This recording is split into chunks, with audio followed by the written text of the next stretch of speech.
Hello there, Jimmy Noble here, and today is March the 12th, 2012. Today we're going to be going over home inspections, and then after the home inspection there's a document called the Notice Pursuant to Home Inspections, and we're going to be taking care of that explanation. And this is going to be pretty good because I'm actually in the process right now of putting one of these together. This is a Notice Pursuant. And it's going to be put together for my buyer's agent to submit on a buy-side property that we have under contract right now. So we're actually going to be using this very doc. So you're going to get a home inspection. It's going to be set up just like any normal showing. However, due to the fact that you've got to coordinate many parties for the inspection, you're going to get more notice than a typical showing. You know, usually you'll have days worth of notice as opposed to sometimes maybe a day or even hours. That being said, the buyer's responsibility is to pay the home inspection. Let's face it, you know, a buyer in today's market, today's world, probably would not necessarily trust the inspection report that I myself as the listing agent representing the seller or as the seller trying to sell the house would provide to them as the buyer. This was 2012 and the world as we know it is, you know, just doesn't work that way. Sorry, that kind of stinks. Anyway, so the buyer's going to get a home inspection, and it's a structural mechanical inspection. The home inspectors are licensed inspectors, but they are not licensed contractors. And there's a bit of a difference. They don't necessarily have a license to fix something, but they have a license essentially to say whether something is what we call functioning as intended, or whether it would need to possibly be evaluated by a licensed professional to possibly be repaired or replaced. So that's kind of a little bit of the dialogue that you'll see in these reports. So the buyer's going to get their home inspection, and they typically cost but somewhere between $3 on the very low end up to $450, you know, on the higher end. You know, somewhere between $350 and $450 is a normal price paid.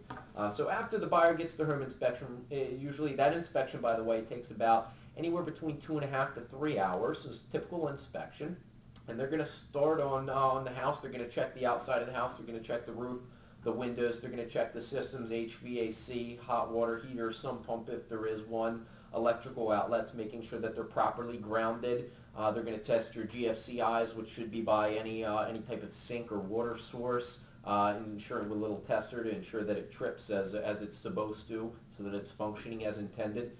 Great example if it doesn't work.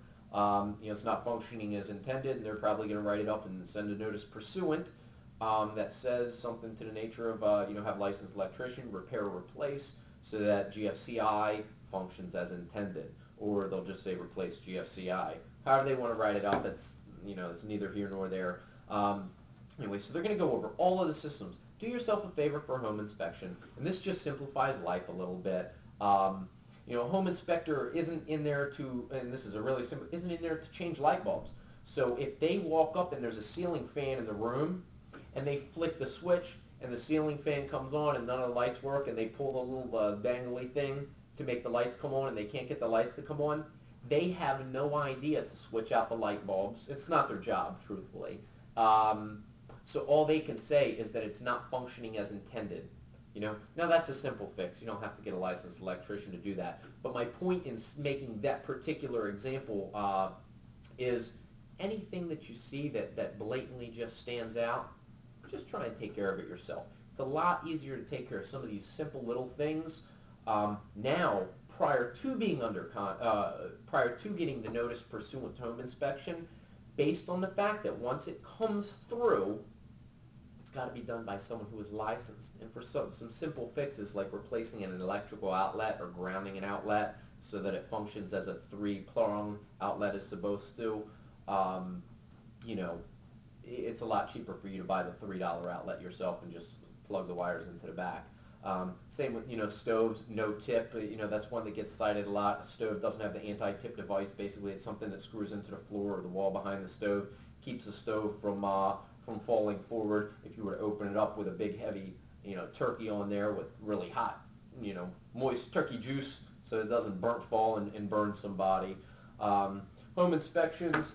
Buyer's going to get a home inspection report, a complete copy, and if the buyer does so choose to ask for any repairs, which they typically do, um, they have to also submit a complete copy of the home inspection report. So this is your typical home inspection report, and it basically just outlines in writing everything that the inspector verbally goes over at the house. So just because it's thick, don't worry. It's it just goes over everything. It's more than is needed, just like the contract of sale that the state of Maryland uses. So now the buyer had their inspection, and it's time for them to meet up with their agent, talk about anything that they'd like to put on notice pursuant to property inspections report.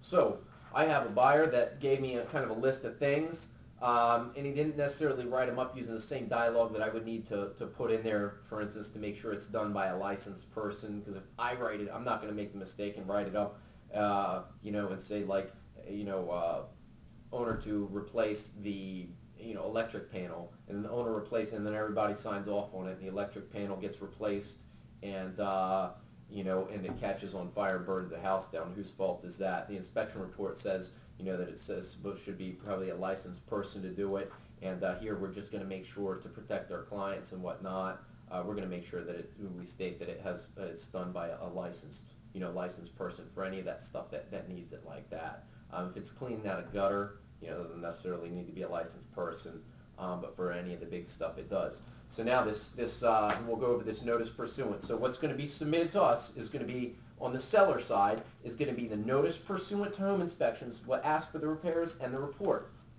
which gives the evidence, so to speak, of the repairs. So, we're going to just check the first box and let them know, hey, this is pertaining to a structural mechanical inspection, possibly a radon if radon's involved. And then you're going to see the second line on there is the notice from buyer to seller. And the buyer has the option of checking box A, which says there are no unsatisfactory items found. Buyer is not requesting corrective actions. B, terminates the contract of sale unless they signed paragraph 5B on the contract of sale. That line B does not apply. So that leaves us with C, and it says buyer has attached a complete copy of the inspection report and requests the following list of unsatisfactory items to be repaired or corrected by seller. Additional pages may be attached if necessary. So what I'm going to do is I'm going to use this report. I'm going to compose this email that I got from my client into a well scripted portion, and I'm going to attach it to this. It's going to go to the seller. And the seller at that point is going to have the opportunity or option to go ahead and complete the corrective. It's like anything, accept, reject, or counter. And they'll be able to complete the actions, whatever the buyer asks for. They can complete all of them. Contract remains in full force. Move forward to settlement. The buyer says, or the seller says, that they can also choose option B, which is that they will not complete any of the corrective actions. If that's the case, then it goes back to the buyer, and the buyer has the option to say, you know what, I can live with this. I'm going to move forward with the purchase of the house. Or they can say, hey, listen, you know what, I'm not going to do it. I'm walking away. I'm done. So at that point, it becomes anything that changes anything is a counter to the other party. Or the seller can agree to complete some, but not all of the corrective actions specified.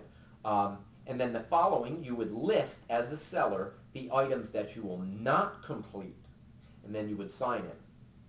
Now this document, this notice pursuant document, would then go back to the buyer, and the buyer's response to you has to be that the buyer accepts the seller's response and waives the corrective actions of any unsatisfactory items, or they can terminate the contract of sale in accordance with paragraph 5C. So they can terminate. If you tell them you're not going to fix everything that they wanted, they do have the opportunity to terminate if they so choose. So it's kind of a case-by-case basis, kind of feel it out. Really it's a matter of a verbal dialogue with the buyer rep to kind of figure stuff out. Sometimes you get legitimate things. If it's something legitimate, my advice, and I give the advice that I would take, but I'm not here to tell anyone to do what to do. If it's something legitimate, like say there was a structural crack, the reality is that from that point forward, if there was a structural crack and you said, I will not fix this, and that buyer decided to walk, you would then have to disclose from that point forward, because you know the issue, it's a latent defect. It's something you know is wrong, but a buyer wouldn't know unless they went under contract. You are supposed to disclose that to the public to make them aware. And the reality is you're probably going to get a similar result. They're probably going to want it fixed. So if that is the case, I would say it's better to deal with it at the first opportunity instead of having it lose the buyer and move on to finding another buyer. And chances are you're probably going to, if it's something like that, you're probably going to have to fix it anyway. Guys, there are 1,000,001 possibilities and scenarios for what can come through. So to make any type, and I've seen everything under the sun, believe you me. So to make any type of a statement in regards to what a home inspection notice pursuant is going to look like when it comes through to you, to make any type of guess is so off the wall. I've seen buyers where I thought, wow, this person is not going to ask for anything, and you get a laundry list. Also, don't be scared of the laundry list. We have ways of getting things taken care of legitimately that really simplifies and streamlines the process. It's usually way, way, way cheaper than what anyone would ever anticipate, to the point of almost being laughable sometimes.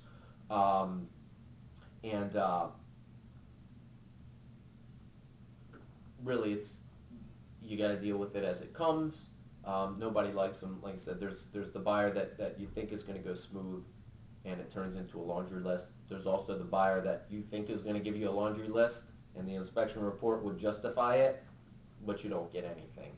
So you never know until it comes through. Don't lose any sleep over it, though. Home inspections aren't as scary of a portion as you probably think they sound. It's like everything else, though. Follow the proper steps in the proper order so that you can get that repeatable result, which is getting you to move on and let us guide you through the process. Thank you so much. Have a great day. If you got any questions, come back, check our other videos out. The website is fasthomesaleNow.com. That's FASTHOMESALENOW.com, or give us a call at 410-258-0566. That's 410-258-0566. Thank you so much. Have a great day. I got to put a report together for a buyer, and I got to get everything lined up for one of my sellers who's in the process of this right now. Thank you so much, and have a great week.